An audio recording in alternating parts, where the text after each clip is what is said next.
Hello. Yeah, good evening, Prof. Yeah, Mr. Joshua, how are you doing today? I'm fine. I'm fine, thank you, sir. I'm sure you've been watching what has been going around and all the noise that has been created around your sister's name and how some other people are trying by all means to, to distract us from the main purpose of looking for testimony. Honestly, man, it's not funny, Prof. It's not funny. And the fact that my sister went on air, I was speaking about how the family didn't care about her and all of that. It's not been funny, but it is what it is. It's fine. It's fine. It's fine. But let me just ask you this, Um. I read an article today. I just want to ask you from a brother's perspective and expecting your honest, opinion or perspective of the events that unfolded. Okay. The missing of the child, the missing of Yeah. testimony, is it something Yeah. that you are fully aware of? Yes, I'm very much aware of it because, like I always say, that particular year, it was my service year. It was in 2019. I was still serving in Oyo State. But when it happened at 2 a.m. precisely, I remember that my sister called me. I was the first person she called because she perceives me as one who is closer to her or closest to her rather. So she called and was like, Joshua, what's that now? At this time, what are you calling for? The testimony don't lost. Testimony is missing. And I'm like, what are you saying? The testimony is missing. So I wanted to sleep. So I just like he will be found in Jesus' name, be found in Jesus' name. Amen. I just just to catch some sleep. And then at dawn, I now called her back. What did you say? The testimony is missing. Till now, what happened? And that was how it all happened, and it was like a joke until now. So he's really missing. So it is a fact that Ruth had four children, four boys. Oh, very well, of course. Ruth had four boys, of course. In fact, the fourth one, I don't want to say that, but then the fourth one, it was during the pregnancy of the fourth one, my mom died. Oh, That's my mom died. Yes. And some of us even believe that she died because she was over worried about the fourth pregnancy since she was giving birth to through CS. And that's it. She had four boys, of course. and you can confirm that the last born who happens to be testimony, the last time he was seen was at Mercy City. Very well. Very well. Very well. Like, very well. In fact, when they were going to Mercy City, it's just this whole thing, man. We just pray that God gives us the heart to listen to Him.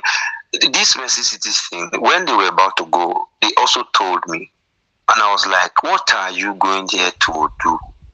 Is it what is it? You are doing business. Business is not growing. Does it mean is it by miracle? Why not just stay at home, pray to God?" And she had a lot of complaints that money was disappearing mysteriously in her hand. She would keep money, she would not find it, that something was wrong, and she needed to get a miracle at all cost.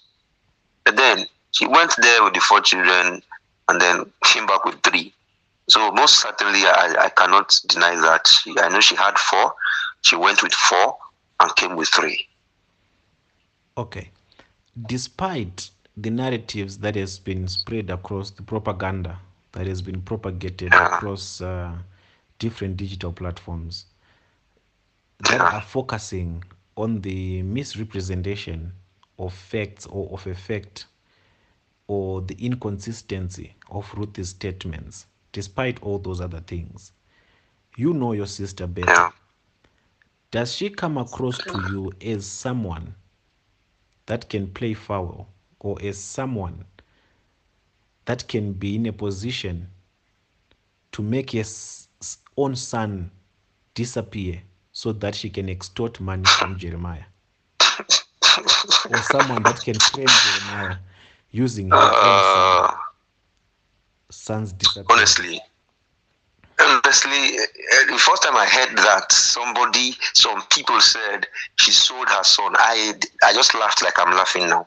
It's madness to think so. Honestly, it's not because she's my sister. Ruth is a strong woman. She knows how to push. She knows how to face life. Right? Like she's a fighter. She has fought all through.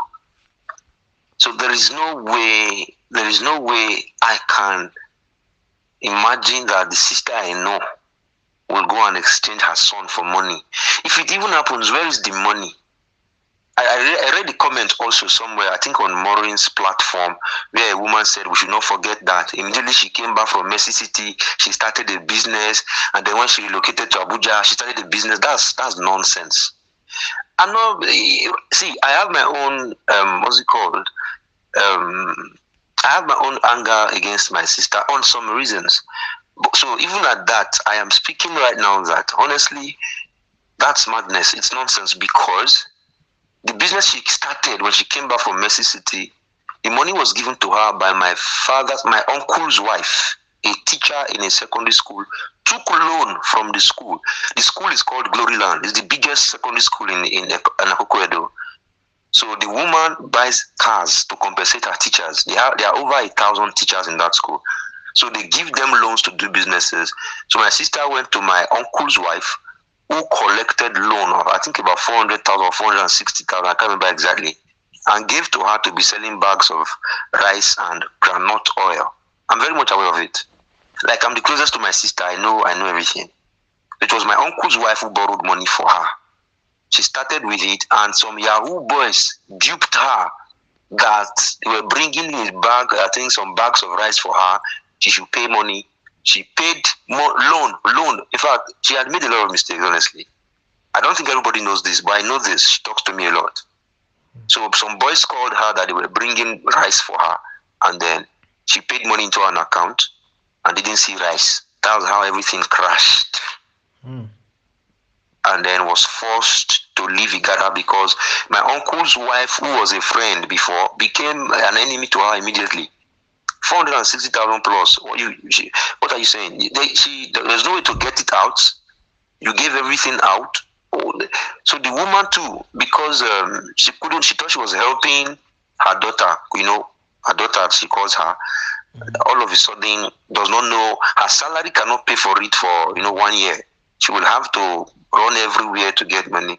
So she became a thorn in Ruth's flesh. That, in fact, I believe that was also a reason Ruth left Akoko Edo to relocate somewhere else where she would find peace. So she came to Abuja, and then the narrative that when she landed in Abuja, she started a business. What business did she start? Gari. There's a food you call gari here. It is in the city. People prefer what they call village gari. If you have heard of Ijebu gari, they are kind of more tasty. So what she did was she called my brother Mike to be buying, because Mike was in Akoko Edo, to be buying just a plate of gari like 3,000, 6,000 and sending to Abuja. So she will sell them with cups. Like I said, she's a strong woman. She knows how to push. I know that about her. I'm not trying to anything. So that was how she started gari. The money was given to her. She didn't, what is the nonsense? No. I don't think so, Prof.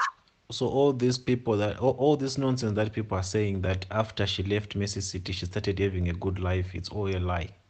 There are people that are just saying things that they don't know. At all. Like somebody borrowed her. I know the person is my uncle's wife. I'm not telling you what is far now. I know. I get you. Now the other question that I have, I'm sure you've bumped into one of these questions. I consider it, to be a silly question, but you are Ruth's brother, and it would be good for people to also hear from the brother. Ruth gave me her own answer, but to just put a last nail on the coffin, if we get the answer from you as well, I'm sure it will also clear Ruth of some of the allegations that people are trying to castigate towards her. And I'm not digging deep into your family or anything, but I just want to know about your relationship with Ruth's ex-husband. Don't explain. Okay. Is he someone that you know close? Who? Ruth's ex-husband, the father of testimony, or the father of Ruth's children. Okay, yeah. You know him very well. I know him very well. Okay. What are the chances? Like what I'm sure you've seen this comment or this question in so many instances that the child Okay. that is missing testimony is biologically affiliated to Jeremiah Omoto. Okay, listen, Oh I'm God. asking this question because I've seen several posts. And you know the problem, the risk of a conspiracy theory. It starts Mm, as a conspiracy theory, and if people entertain it long enough, it will eventually become a fact. And after yeah. it becomes a fact, it becomes a reality in the minds or in the imaginations of people. People have been putting together the picture of testimony and the picture of Jeremiah Omoto, and they are trying to find some sort of resemblance in their Resemblance. looks. And they are saying chances are Ruth is a concubine of Jeremiah Omoto, or testimony is a son of Jeremiah Omoto. That's why Jeremiah Omoto took the child away from Ruth. So, from the history that you have with Ruth, how far true these allegations could they be? It is as the only reason that can be possible if Jeremiah had come to Akoko Edo and then slept in Akoko Edo for between the space of 2017 and 20, in fact, in the year 2017, because the child was born and about 2 years old or 1 year plus before she ever went to Mercy City. That means that she had never seen Jeremiah until the child was 2 years old. So how could it be possible for a 2-year-old child be to be the son of a man they were seeing after his birth, 2 years after his birth? It's not sensible. Yeah, you've answered the question already. No, So, it's not possible. in the issue concerning the issue of testimony, Mm. what's your position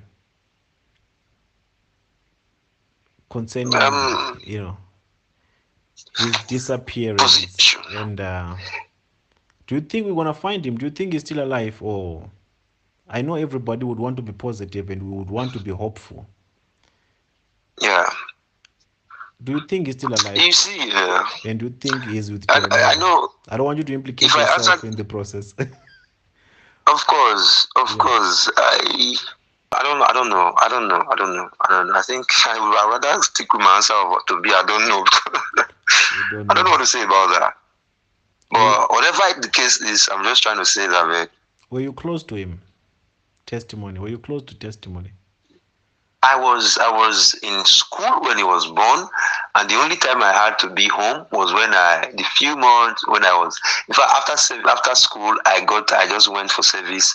I finished my last exam in November. It was only December where I was around to talk with them, and then he didn't know me much. So just come on, this is uncle who play, and that's all. So we're not very close. I was not home. But you saw him. You played with Of him. course, of course, now very well. No, that's wonderful. That's wonderful. Yeah. Greetings, people. It's Mr. Pull the Trigger yet again on another episode of the Enlightenment series. And the purpose why I had to do the interview with Ruth Mathew's brother was so that we can establish facts. Because I saw and I heard there are so many conspiracy theories, so many people alleging that Ruth has been lying, or Ruth is lying, or Ruth is what. No, listen, people. The center of this story is the child is missing. There's a missing child. The statements, the inconsistency of Ruth's statements, they have nothing to do with the missing child. The fact of the matter here is a child went missing at Mercy City. I thought that was supposed to be the focus, that was supposed to be the central or the focal point that everyone was supposed to be looking at. Whether Ruth gave two different testimonies or whether she gave or omitted certain information in one of her statements, it's not supposed to be the matter of the discussion or the subject of discussion. What matters is a child is missing. We can crucify Ruth at a later stage. We can put Ruth to stand at a later stage. We can cross-examine her each and every way that we wish to at a later stage. But what is true right now at the moment is there is a child that went missing at Mercy City. Is Jeremiah involved? That's what we are trying to establish. If he's not, he has to prove that he's not involved. But for us to go to the extra extent of saying that Ruth is lying, a mother that lost a child is lying, I don't think it's just, and I don't think it's fair. And I think we should try to be lenient, and we should try by all means to be gentle when we are dealing with this matter of Ruth, because this matter involves a child that went missing. So there's a lot of stories that are going around, and some of the stories are being pushed, the narratives are being pushed by different people. The agenda behind that, I still don't understand. Because now there are different articles that are saying the crippled woman lied, the crippled woman found in a maze of lies, in a web of lies. Come on, Ruth is not lying about the missing child. And what Jeremiah all has to do is to show us a footage that shows that what Ruth is attesting to is not consistent. And what Ruth is attesting to is not true. Just a CCTV footage. It could not be Jeremiah that kidnapped those children or abducted that child. It could be anyone. But what we're asking from Jeremiah is he has to prove. And Jeremiah is bound. So some of you that don't understand law, even if we are going to pursue, of which we are, Jeremiah is bound by the duty of care. Him being the owner of those premises, he has the responsibility of duty of care. He has to make sure that each and every soul that breathes in Mercy City or in that land is safe, is protected, and is taken care of. He must have facilities in place that ensures that in case of a case like this, we should be able to do a proper investigation, and we should be able to have a lead as to who could have caused the damage and who should be held accountable. So we can't pardon him on the fact that other CCTV cameras were not working. He's still bound to duty of care. It's his responsibility. Some people say, no, there are too many people at Mercy City. How can Jeremiah be monitoring? No. When it comes to law, that doesn't operate. The fact that he has that huge space and he attracts that capacity of people, he must also have the capacity to make sure that each and every soul that breathes in Mercy City is safe and is protected. If we can demonstrate negligence on the side of Jeremiah Omoto, Jeremiah can be found liable because he's the father of the ministry. He'll be liable, which means he can be held accountable, and he has to answer as to how this happened, why this happened, why did he not have security measures in place to prevent this from happening, or why does he not have security measures in place to give us a lead in case something like this happened. Because what we are looking for, what we are seeking for is a lead. Those two women are the only people that can explain to us. Or if we can have the identities of those two women, we can have somewhere to start. We can't just be all confused and not understand what happened. Jeremiah can't say, I don't know, it's not me. He can't say that. He can't say that just by his word to say, I'm not involved. No, he has to prove that he's not involved by giving us the culprits. And the culprits can only be found from the CCTV footages. So he can never at any point not be liable to this case. So no matter how much you may try to clean his image, no matter how much you may try to defend him, to say, no, there's no way, he will still be liable if we can demonstrate negligence on his part. What do you mean the CCTV cameras were not working? Or maybe the child was taken by people that had nothing to do with Jeremiah. We still need Jeremiah to answer to us. Why does he not have security features that can help us investigate a matter of this nature? So him pulling that huge crowd of people is not enough excuse for us to think or to say that Jeremiah cannot be held accountable. So let's get our facts straight and our facts right and not just defend things that we don't have an idea of. And the other matter that I want to address on this particular subject, there have been different, bloggers that have, people have been saying that I'm having a conflict with Maureen, I'm having a conflict with Bisola. There really is no conflict. I know at the first instance, it was Bisola who went out and said, I insulted her. I just think we should clear this so that everybody knows what's going on and what could be the reason for the reaction that we've been getting from different people that have all of a sudden made a U-turn and started attacking or started castigating Ruth Mathew. Bisola came out first before the matter even got to this extent, and she said I insulted her. I never insulted Bisola at any point in my life. As a matter of fact, to just come and protect myself and defend myself in this manner without you proving it to you, it will not be just. So I'll just play a conversation between me and Bisola, and then you can have an understanding on your own, so that when a narrative is being spread across When people are hearing different stories about Prof X, you must know my position as well. I never wanted to address these matters. But when it comes to my name and my reputation, I wish if people can speak the truth and tell the truth. Because to me, reputation is everything. And when you speak about me, make sure everything you speak about is just the truth. I don't mind being exposed. I don't mind people talking about me. But whatever you talk about, let it just be the truth. Because when you go to people and say, I lie, I insulted you, there's a certain mind or there's a propaganda that you're trying to spread across to people. That will make people perceive me in a different way. To say, but why would Prof insult Bisola? Why would he do that? Isn't she just trying to help? I know her intentions are pure. She really want to help Ruth. She played a very big role in the case of Ruth. Her efforts can never be ignored. She traveled all the way from wherever she was to go and represent Ruth. She was one of the only people that were on the ground fighting for Ruth Mathew. And that we must commend her for that. But the only error that is there is that she shouldn't say I insulted her when I did not insult her. So this conversation is necessary for you to also know the truth, because everything we are doing here is open and clear. So listen to it, and then I address the second matter. Hello, Prof X. I don't think as you are elongating this is really necessary. If your hands are clean on this, you don't need to be keeping the ladies' contact. You understand? If your hands are clean on it, we don't need to be using these people as commodity. Okay? I really don't want to go this path with you. I mean, it's just a matter of asking. I don't even need to talk to you. You can just send our contact. She's in Nigeria, I'm in Nigeria. You are just denying her of what she needed to benefit. No one is in competition over this, okay? And I'm going to speak to either Maureen Badejo or some other people concerning this. I'm really concerned. How can I be asking you for this lady's contact for the past almost a week now? I mean, just come out of it. I don't play games.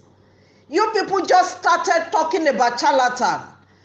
We have been on this over many years, 14 years ago, when Facebook, when YouTube were not paying. I'm getting upset over this. I don't like it at all. Please. I greet you.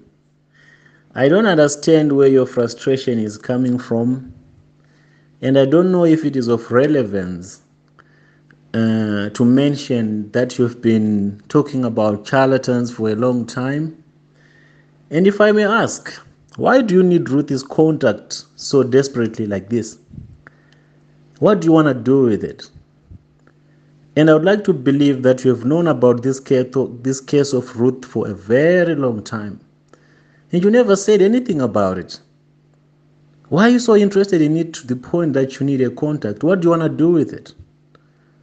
Please help me understand, because I have my security reasons why I'm not giving out Ruth's number.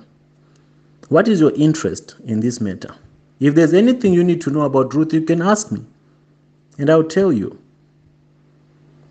I don't understand why you're so frustrated and why you're all over the place.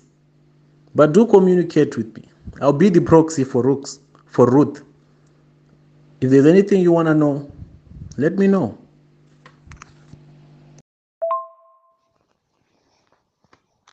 Prof S, I don't want to call you an idiot, but you are speaking like an idiot.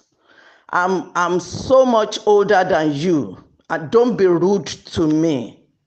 I don't have interest in your products that you are taking around. I don't have interest in it at all.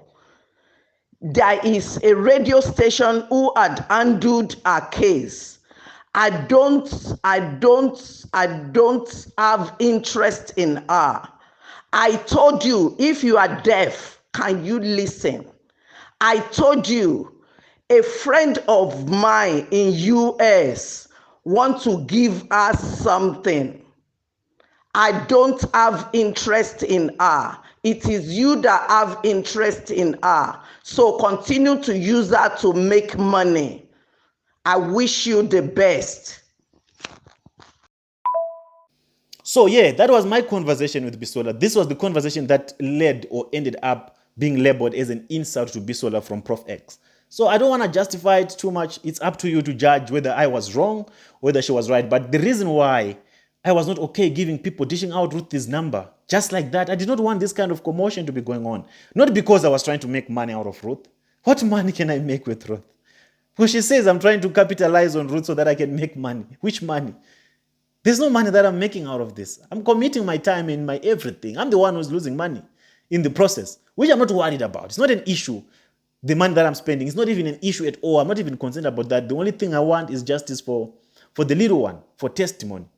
So let's just get things straight here before we dilute people's mentality. There are so many people that want to help Ruth. And when they hear different conspiracy theories like this, they lose interest. They'll stop wanting to assist because I really need people to come through and assist Ruth. It is not a one-man project. This belongs to everyone that wants justice for people that are vulnerable. Ruth is vulnerable. And let's not keep on calling her names. I don't think it's fair. And when we come to the issue of Sister Maureen, I don't know what happened. I don't know what went wrong between me and Maureen, but I thought we were on the same page. And there's no way I can have, a debacle with Sister Maureen because I don't really figure out where we crossed each other's lines because, Maureen was one of the people that stood by my side when I got arrested, when I got illegally detained. She advocated for me and she stood and defended me. And she fought for the truth. I don't doubt Maureen's intentions. I know she's standing for the truth. But I thought she just got emotional at one point and she got triggered along the way and she lost control. In this case, she's really in error. Let's not sugarcoat anything. She is in error when it comes to this matter. And she needs to be corrected because the direction that she ended up taking, it was not necessary.